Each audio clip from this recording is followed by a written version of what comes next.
हमारे बीच नहीं रहे। उनके निधन के बाद कोई कारण नहीं कि आप वन में रटे, आप लौट चले। नहीं भरत, मैं पिताजी के वचन को तोड़ नहीं सकता, यही मेरा धर्म है। यदि आप नहीं चलेंगे तो मैं भी राज सिंहासन पर नहीं बैठूंगा। भरत, अयोध्या की प्रजा तुम्हें चाहती है, तुम्हें उनकी सेवा करनी होगी।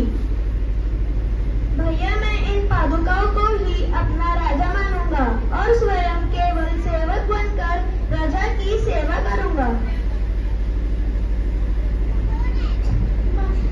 भरत, तुम्हारा यह त्याग और भक्ति सदा के लिए अमर होगी।